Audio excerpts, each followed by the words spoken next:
Hello and welcome to Illumination Podcast with Nick and Kisma. I'm Nick, and today we're talking about New Year's resolutions that work.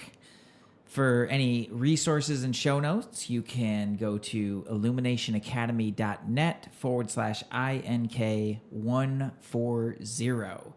That's illuminationacademy.net/INK140.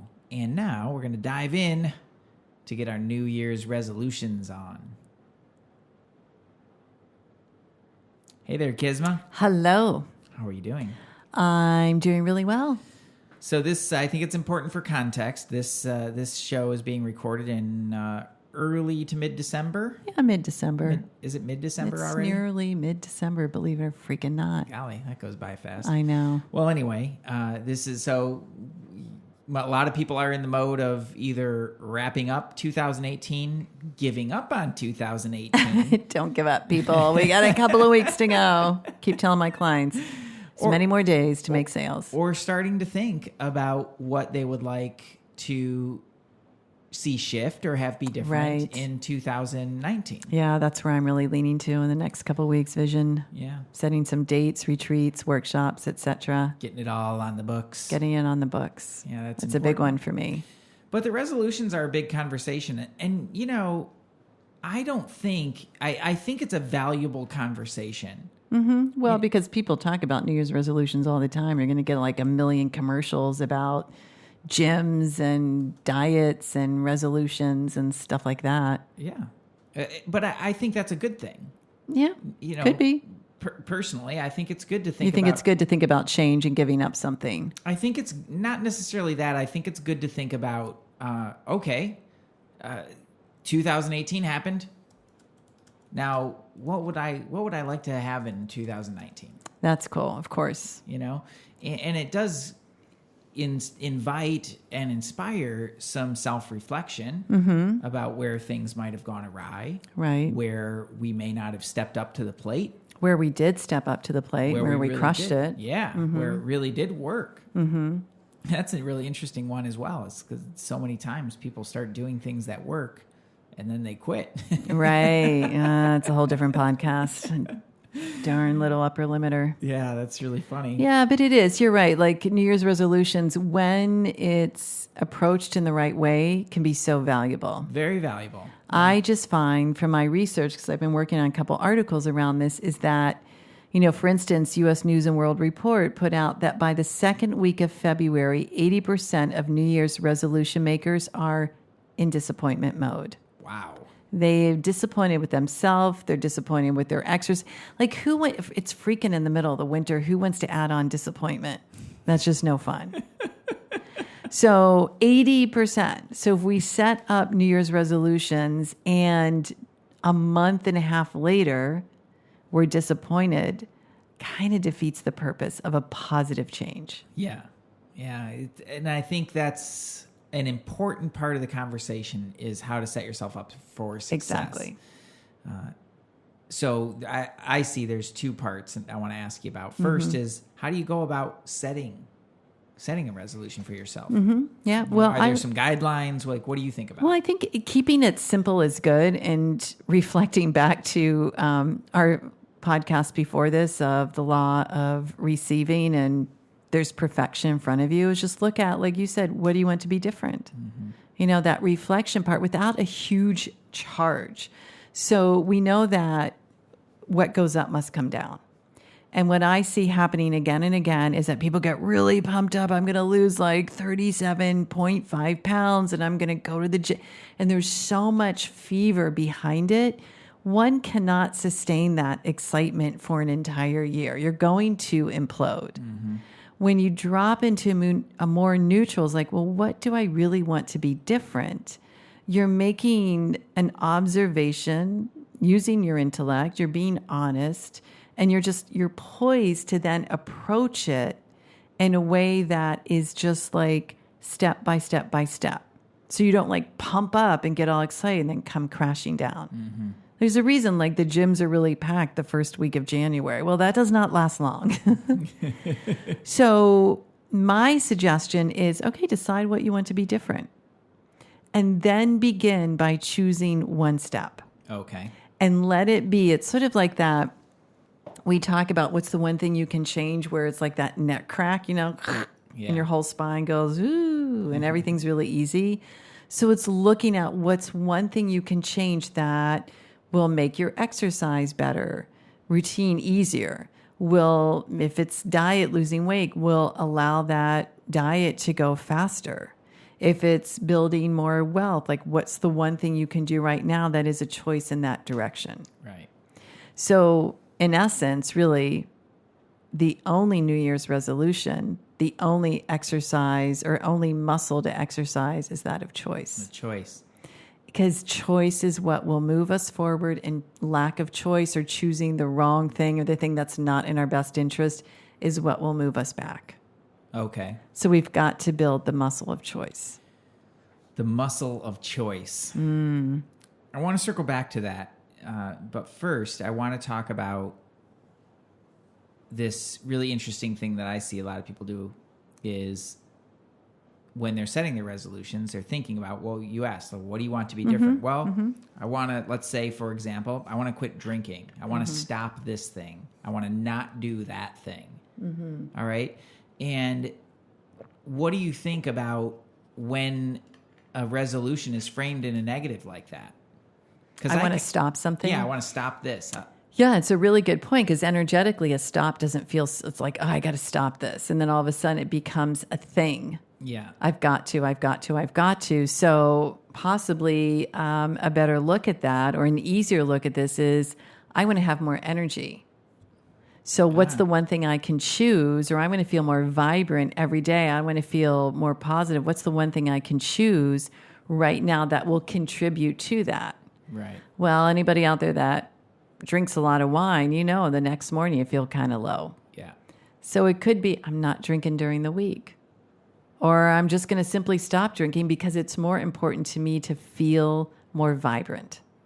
So attaching a why, an ideal, is going to make any choice easier, and it's going to allow us to stick to it longer. Yeah. Because there's an essence, there's a why to it. Right. The why is important. So if you're in that place, and you may just be kind of stuck in your own perspective around that of, well, okay, I'm looking around, here's all these things that I'm doing, particularly in December, oftentimes that are like, I need to stop that. Yeah, right, right. Lay off the cookies. Yeah. Tone down the wine. Like whatever that is for you in your life. If you're kind of stuck on that part, it's like, okay, well, why is that important to you? Like, what do you want to have instead of that? Exactly, and it comes back to, Nick, that desire.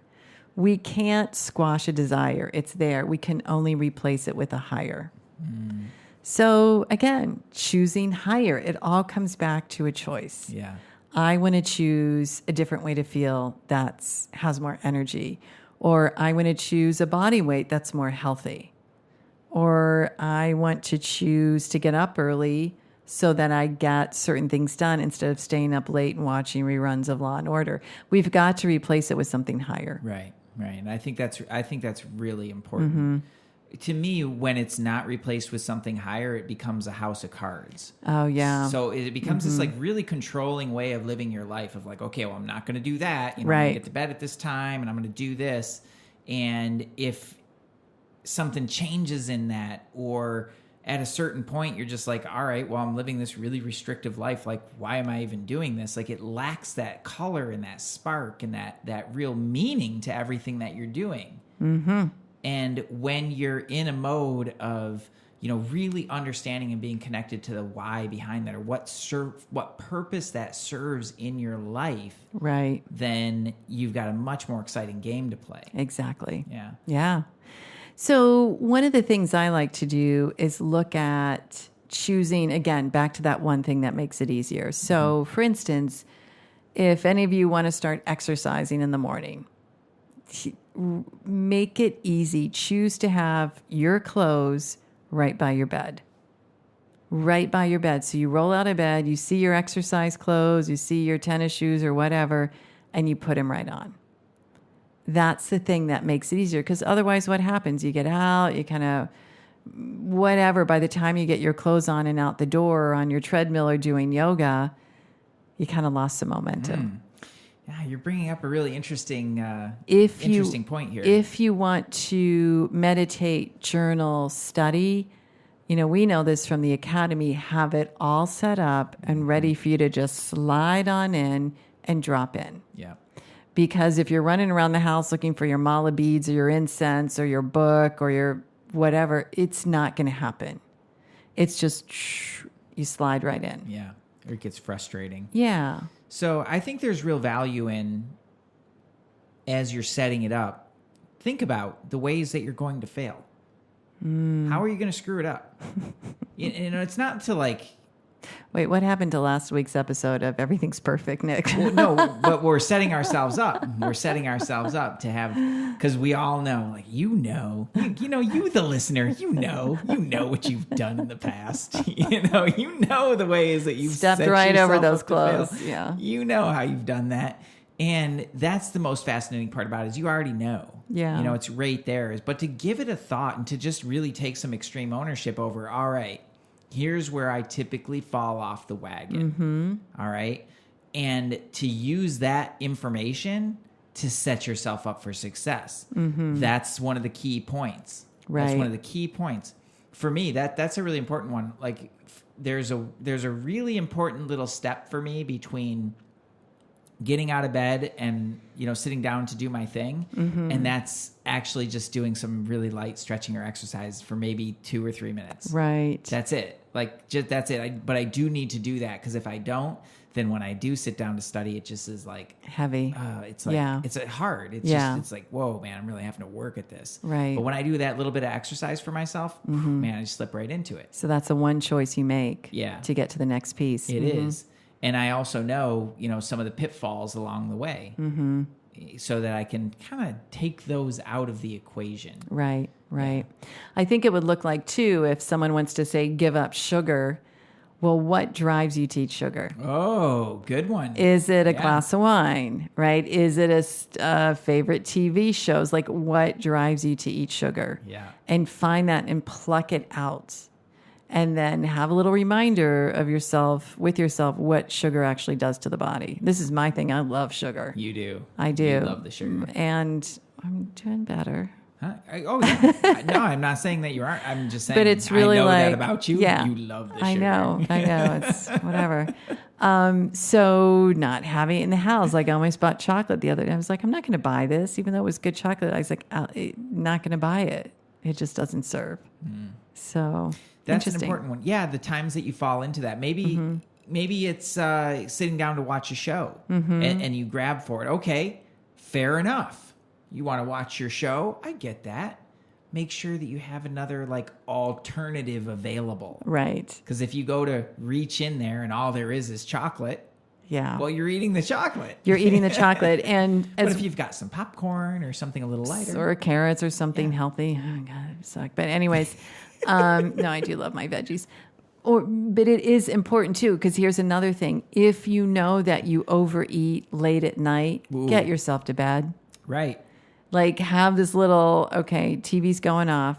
I'm going to bed so that I can reboot in the morning and be active, get the stuff done. Yeah. So it's like, what's the real choice? The real choice is to get to bed. Right. The real choice isn't to not overeat. The real choice is to get to bed. So you're taking care of yourself. So you're not in that hungry, angry, lonely, tired where you're going to grab the sugar. Right. So I think it's cool if y'all can dial it into the one choice, like exercise that one choice that makes everything else easier, that makes eating right easier, that makes exercising, that makes maybe your New Year's resolutions to be a better human, or maybe it's to sleep better. Right. So one thing before the sleep is like, well, you're not going to drink coffee. You're not going to overeat.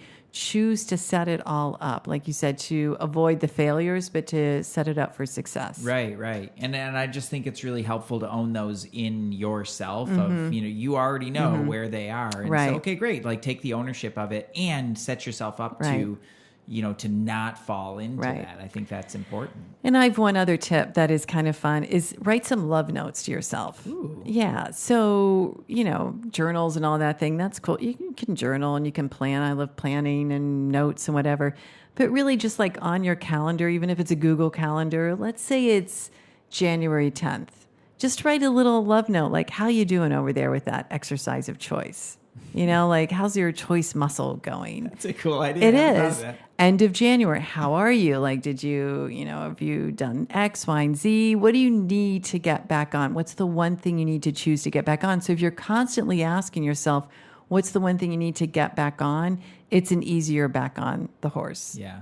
Right. But if you keep just driving it without the check-ins, at some point you're just like, I give up, because you've lost sight of what's the one thing. Right. You've lost sight of the ideal around it, the why around it. So write those little love notes to yourself with the reminder all the way through March and April, so that by then you've got your habit form, that this is the new way of being. That's an awesome idea. It is an awesome idea. Yeah. I hadn't really thought about it like that. Because it seems like once you lose your footing with it, it's super hard to get. You just go back to old ways. Yeah. And it's challenging, I think, to re-get your footing, and to really, you got to kind of hit that reset button. Right. Like, okay, like we're going to reset the button and right. back on. Exactly. Back on. Yeah. So for me, this is what makes me think about is like, okay, there's really quite a bit of thought that goes into setting a resolution that you can expect to succeed at. All right. And maybe stretches you in some really great ways. So don't overcomplicate it. Yeah. Right. Simple. Yeah. One little choice at a time, people. Like don't make it too complicated, and don't overload yourself with like, I'm going to change my whole life,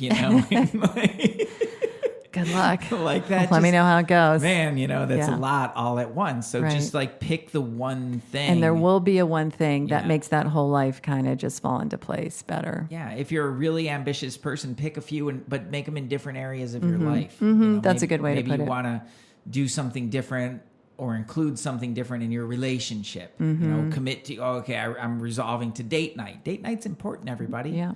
Like that's really important. Okay, so great. So you're going to do that. Same thing, set up your little plan for it, because you're going to know, what are the reasons that you might not do that. But here's where I want to interject to keep it simple. If someone out there knows they need to set a date night, whether it's weekly or monthly, put it in your calendar now. Well, exactly. Put it in your calendar now, and then for the next month and the next month. Yeah. And then put it in your calendar, and the week before, put a reminder.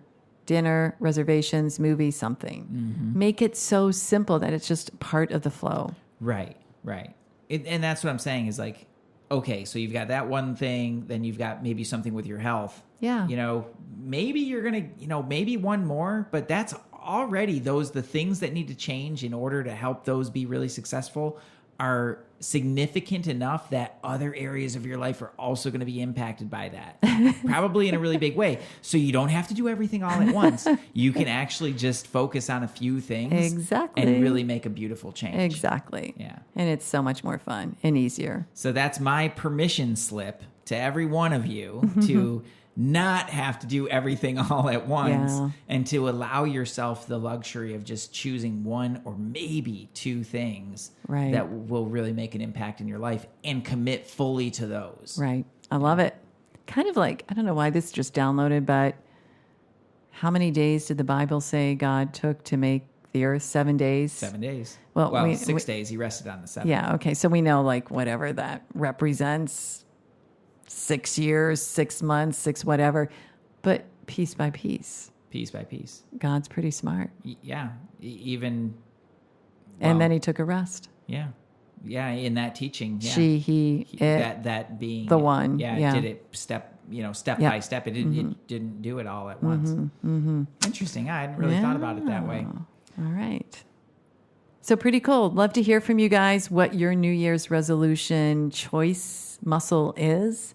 What are you going to choose? Like, choose one thing. Yeah. And what a great place to commit it. You can send us an email just to put it out in there so that some other human being sees that. info@sourcemovement.com. Send us a Facebook post or comment in the show notes right below, which are illuminationacademy.net/INK140. 140th episodes. Come on, guys, celebrate with us. That's pretty cool. That is pretty awesome. Share it, comment. We love to hear from you and so appreciate you being here. And hey, let's like crush 2019. 2019 is going to be amazing. It already is. Yeah. Peace. Namaste.